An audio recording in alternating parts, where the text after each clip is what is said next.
Deməli, bugünkü mövzumuz relative pronounlardır. Bunlar çox əsas və lazımlı mövzudur.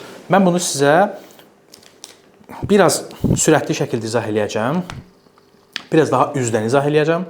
Çünki bunu həzm eləmək biraz çətindir. Ona görə bu dərsimizdə biraz daha üzdən izah eləyib, gələcək dərsimizdə artıq dərinliklərini keçəcəyik. Deməli, relative pronounlar bizə bir cümlənin o birisi cümlə ilə birləşməsinə kömək eləyən, bizim əvvəl sual əvəzlikləri kimi öyrəndiyimiz əvəzliklərdir. Buna relative pronounlar deyirik. Bir də işığa bax da gör, lövhəyə düşmür. 50 dəfə... Lövhənin sağ tərəfindədir işıq. Bu tərəfində? 3 yer belə bir yuxarı, orta, bir də aşağı. Ayda. Biraz yox. Hə, indi yaxşı. İndi acıq uclardadır mənim. Tamam. Deməli, baxın indi. Var which, bir də var who. Bunlar nə deməkdir? Deyirəm ki, qapıda bir qız dayanıb və o qız mənim dostumdur. Bu iki ayrı cümlədir, düzdür? Qapıda qız dayanıb, qız mənim dostumdur. Mən bunu ikisini birləşdirib desəm əgər, daha peşəkar görsənsin deyə, səslənsin deyə, deyəcəm, qapıda dayanan qadın mənim dostumdur. Birinci gəlin, bunu eləmək öyrənək.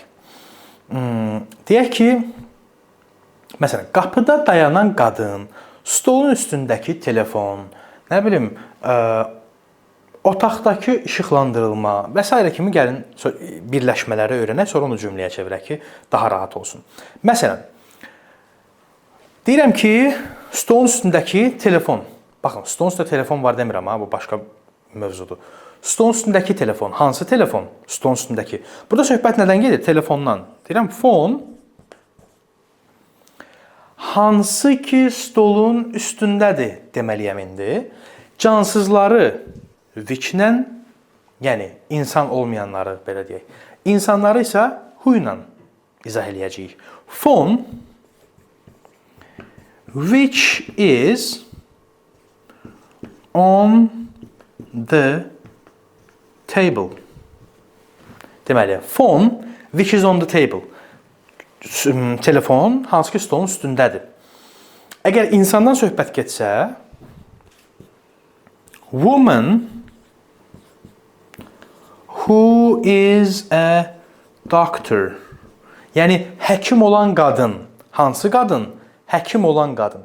İndi biz əgər bunları cümlədə istifadə edəcəksə, bax, bu tərəflər sadəcə olaraq bu birisi sözlərin izahıdır. Okay? Bu o deməkdir ki, mən deyirəm ki, məsələn, telefon mənimdir. Phone is mine. Amma hansı telefon?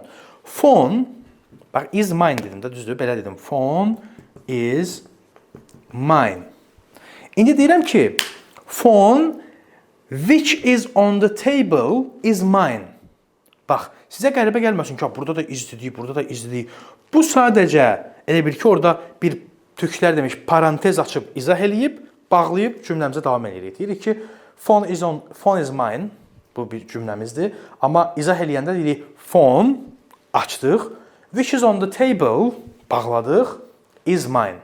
Okay. Qapıda dayanan qadın mənim dostumdur. Normalda qadın mənim dostumdur, belə deyirəm. Woman is my friend. Burada isə deyəcəm, woman, burada who is a doctor yazmışam. Okay, gəlin belə olsun elə. Həkim olan qadın mənim dostumdur.